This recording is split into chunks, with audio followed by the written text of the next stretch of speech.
Bonjour, bienvenue à l'Actu Formation. Bonjour Catherine. Bonjour Hélène. Pouvez-vous vous présenter ? Eh bien oui, bien sûr, je suis Catherine Parent, donc architecte et formatrice au CSTB Formation depuis déjà de longues années sur plusieurs formations, sur l'énergie, sur les certifications environnementales, sur HQ Aménagement. Et j'anime aussi une équipe qui s'appelle Space Environnement d'AMO, maîtrise d'œuvre en certification environnementale et démarche environnementale. Alors, pouvez-vous nous dire quels sont les acteurs majeurs de la certification en France ainsi qu'en Europe ? Et en Europe. Alors aujourd'hui, l'acteur que l'on connaît le plus, c'est Certivea. Certivea, qui est l'acteur français de la certification HQE, qui ne fait pas que de la certification, parce que délivre aussi un certain nombre de labels. La certification haute qualité environnementale, elle est délivrée par Certivea depuis 2005. Ça fait déjà très longtemps. Et on a maintenant un nouveau référentiel depuis 2016 qui est très ouvert sur le développement durable, qui n'est plus que sur l'environnement, mais qui touche aussi des sujets développement durable au sens large. C'est une certification qui est bien connue en France et qui se développe bien. Elle est un petit peu développée au Maroc et puis après dans des pays beaucoup plus lointains, comme le Brésil ou la Chine un petit peu, je crois. Après, nous avons aussi en France le développement de la certification BREEAM, qui est donc un concurrent de Certivea. Évidemment, c'est le BREEAM qui délivre cette certification. C'est une certification qui est différente puisqu'elle elle se fait que sur document. C'est une vérification documentaire. C'est assez différent de la certification française avec Certivea qui envoie des auditeurs chez les maîtres d'ouvrage et à l'occasion de ces audits, il est possible de faire des revues de projets qui sont toujours intéressantes. Donc le BREEAM fait cette certification BREEAM depuis aussi très longtemps et elle évolue régulièrement avec des nouveaux référentiels comme Certivea d'ailleurs. En France, on utilise aussi un petit peu LEED, mais très peu, certification américaine qui ressemble un petit peu à BREEAM, même genre, anglo-saxon avec des points. Et puis, il existe la certification DGNB en Allemagne, mais il n'y a pas d'exemple en France, en fait. Elle n'est pas utilisée en France. Pas à ma connaissance. Ok. Et alors, quel est l'avantage de faire certifier son opération ?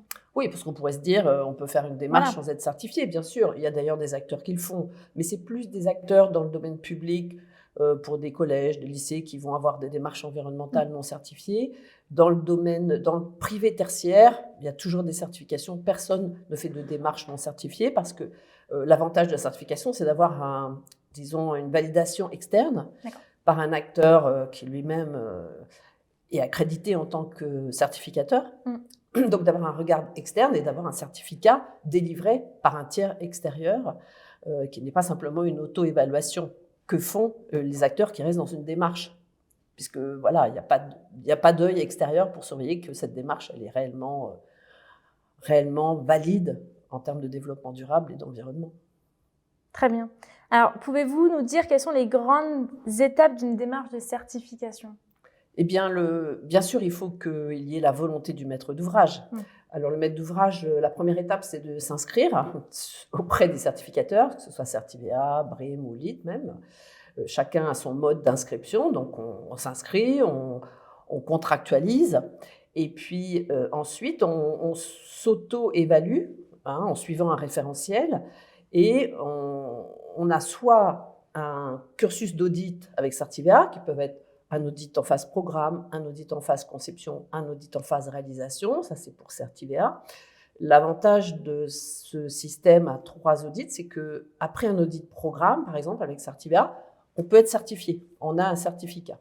Avec les acteurs type BREEAM ou LEED, il n'y a pas d'audit. Donc en fait, à la fin de la phase de conception, eh bien, on remplit une évaluation qui se fait en ligne. Chez tous les acteurs, ça se fait en ligne. On remplit une évaluation, on l'envoie et on attend que ça revienne. Et en général, ça revient avec des écarts, on va dire ça. C'est le terme français, mais ils n'utilisent pas le terme français, mais enfin, c'est l'équivalent.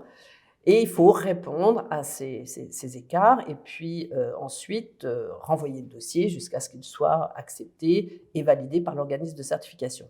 Avec Certivea, comme ce sont des audits, lors des audits, il peut y avoir aussi des écarts, mais ça se fait de visu, donc avec l'auditeur qui est missionné par Certivea. Et après, les audités, donc les demandeurs de la certification, vont répondre aux écarts.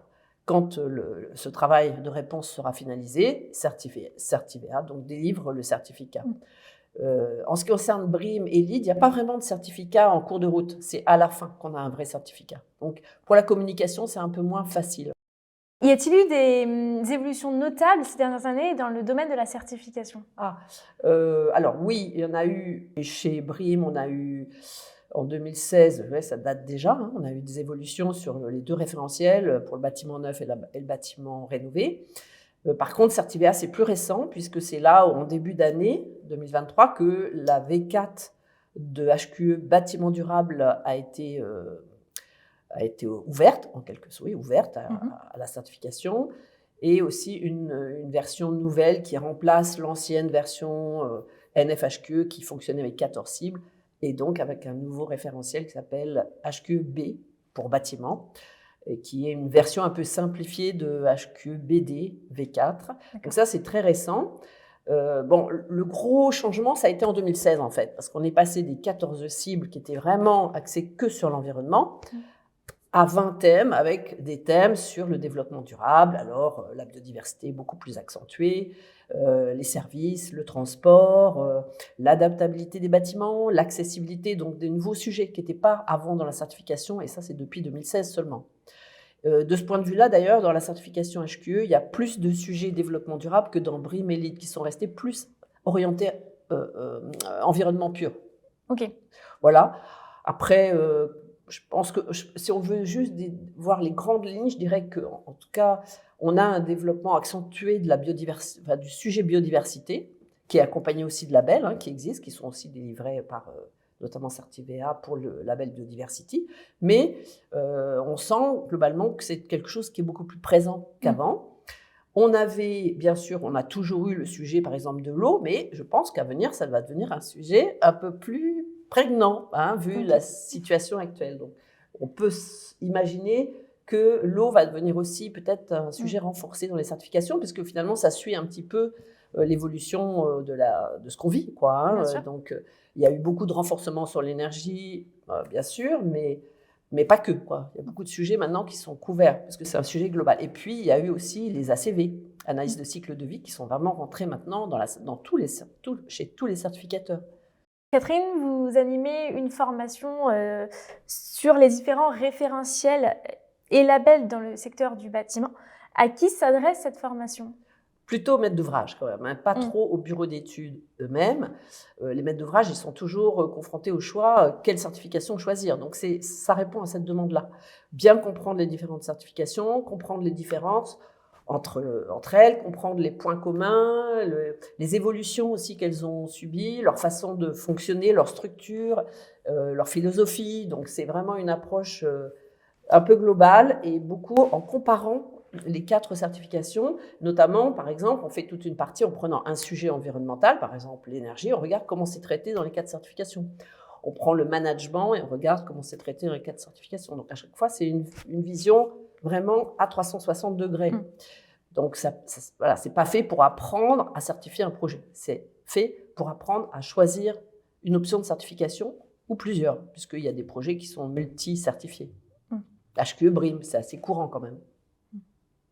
Alors, la mise en œuvre de la RE 2020 a-t-elle eu un impact sur les opérations de la certification et de la labellisation ? Pas vraiment. En fait, pas vraiment parce qu'en tout cas, alors ça va en avoir plus chez BREEAM, je pense, mais dans HQE, depuis qu'on a le référentiel HQE Bâtiment Durable 2016, c'est un référentiel qui s'adapte pour les projets neufs, la rénovation et l'exploitation. Donc, qui s'est déconnecté des réglementations en énergie. Donc, c'est énergie-environnement d'ailleurs. Donc, c'est basé sur des simulations de comportement thermique et d'évaluation des consommations faites par des logiciels de simulation thermique dynamique. Et donc, il y a des seuils qu'il faut respecter pour atteindre les différents niveaux de la certification, mais c'est déconnecté du résultat qu'on peut avoir sur une RE, que ce soit 2012 ou 2020 d'ailleurs. Donc, ça n'a pas vraiment d'impact. Je pense que pour BREEAM, ça va en avoir. Ils vont être obligés de revoir un peu parce que c'était basé en neuf sur la RT 2012 et le gain par rapport à la RT 2012. Comme il n'y a plus de RT 2012, il va falloir que le BREEAM revoie un peu son mode d'évaluation. On verra comment ils vont fonctionner. Pour l'instant, en France, c'est vrai que là, on attend les labels qui vont fonctionner avec la RE 2020, qu'on n'a pas. Bon, alors il y a eu quelques idées qui ont circulé, mais ils n'existent pas encore ces labels par rapport à la RE 2020 comme on avait eu avant les labels sur la RT 2012. Donc aujourd'hui, ça n'a pas grand changé. D'accord, Voilà. très bien. Eh ben, merci beaucoup Catherine Mais de pour rien. cet échange. N'hésitez pas à nous suivre sur notre page YouTube et à vous abonner à l'Actu Formation.